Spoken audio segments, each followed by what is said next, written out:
Estus store, and it's a shortcut to this courtyard here. For example, I can show you if I use these Estus flasks all up in a row. I can go here, rest at the bonfire, and then that recharges my Estus.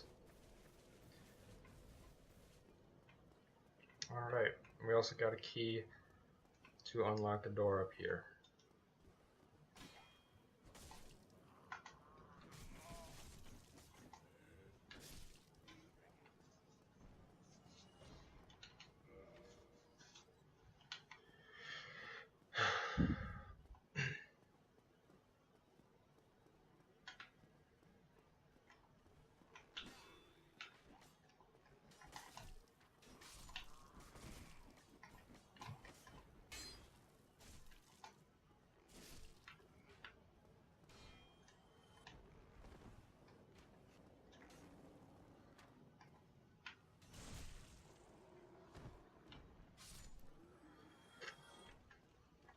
Okay, now we can finally fight the Asylum Demon because we have healing and we have weapons and armor.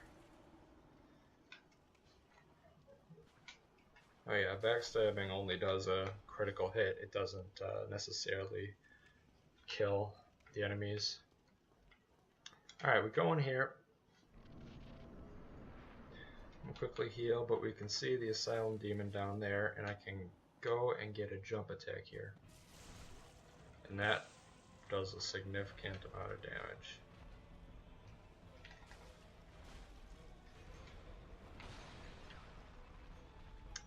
This is an extremely easy boss battle. There really isn't anything to it. We just smack the behind.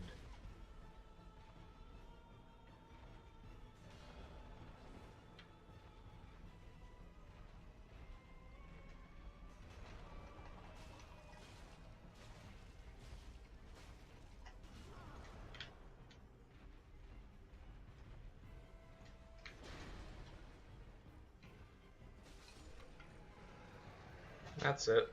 That's all there is to it.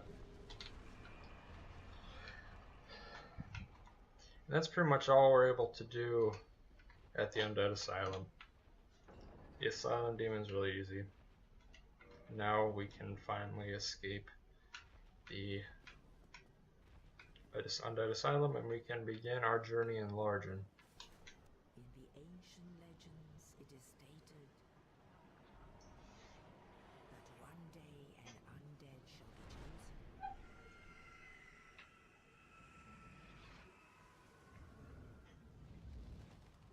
To leave the Undead Asylum in pilgrimage to the land of the ancient lords.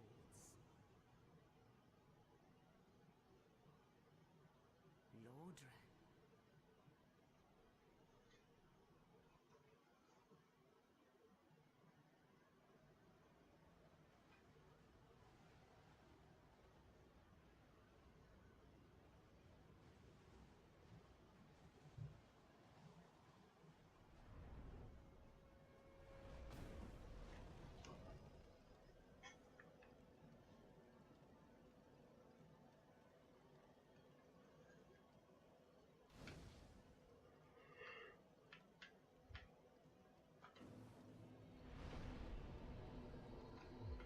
Alright, this is Lorgen, and particularly this is the Firelink Shrine, which pretty much serves as like a central hub for the game. It's kind of like a place of rest for you to come to during your adventures. And I say that because a lot of times when you meet NPCs and such, they usually end up here. And then you can talk to them and buy items and learn spells and such. Okay, and you see what I just picked up? I picked up an item called Humanity, and your humanities are counted by that little number up in this corner up here. And down here, of course, is your souls, which pretty much count towards just currency. You need it to level up and such. And so you can use these humanities at these bonfires to reverse hallowing, which you can see I'm doing right now, and that changes so that you're no longer hollowed. In terms of gameplay, this pretty much just means that you can summon people and be invaded, because you can't be invaded if you're hollowed. So if you don't want to be invaded, that's a really easy way to avoid it. So I'm going to quickly level up. Since I'm going for a little bit of a dex and strength build, those are my highest stats right now based on the class I chose. But I am going to eventually want at least one spell. So these attunement slots over here represent how many spells I can hold at one time. And I just want to be able to use at least one. So I'm going to just put 2 in attunement just to get to that point. And then I'm just going to quickly pop a level in vitality to kind of get my health up a little bit. Well, what do we have here? You must be a new arrival. Let me guess. Fate of the undead, right? Well, you're not the first. But there's no salvation here. You'd have done better to rot in the undead asylum. But too late now. Well, since you're here, let me help you out. There are actually 2 bells of awakening. One's up above in the undead church. The other is far, far below, in the ruins at the base of Blight Town. Ring them both, and something happens. Brilliant, right? Not much to go on, but I have a feeling that won't stop you. So, off you go. It is why you came, isn't it? To this accursed land, the undead?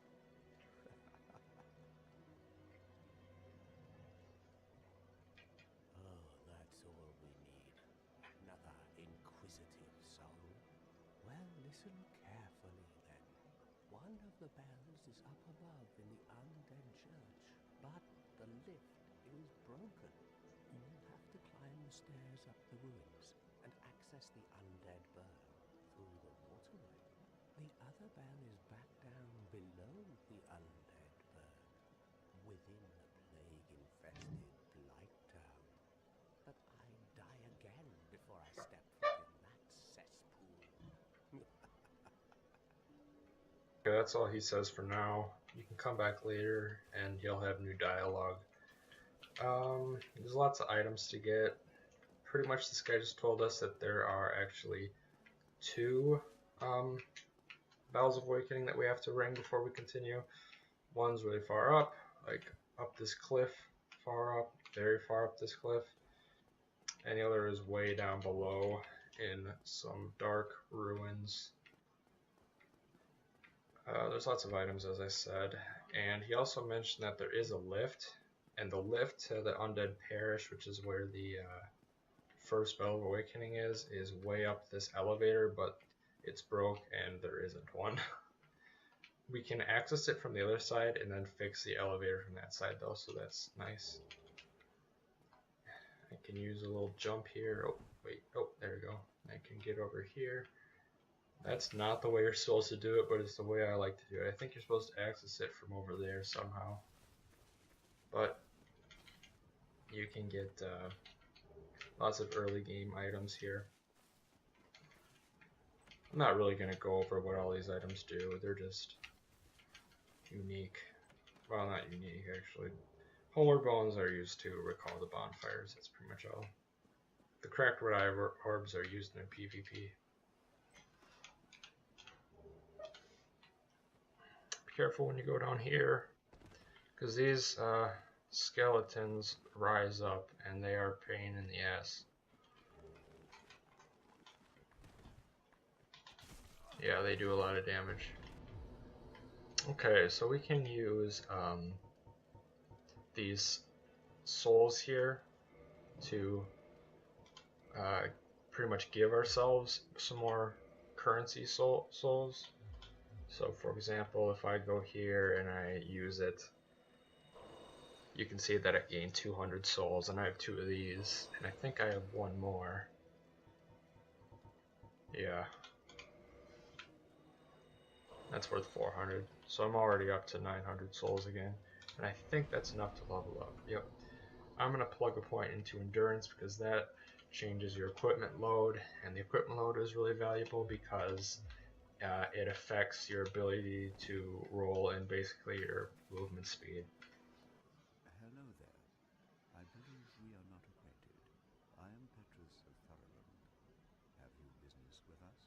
If not, I'd prefer to keep a distance, if possible. Hello there. I realize that I have requested that we retain our distance, but I also want you to know that it is not meant in ill will. Here, take this, as a token of peace. No, go ahead. It's for you. Oh my, you again. Oh, I know.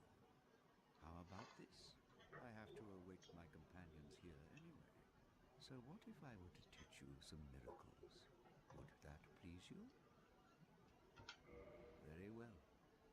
Then first, a covenant with the gods.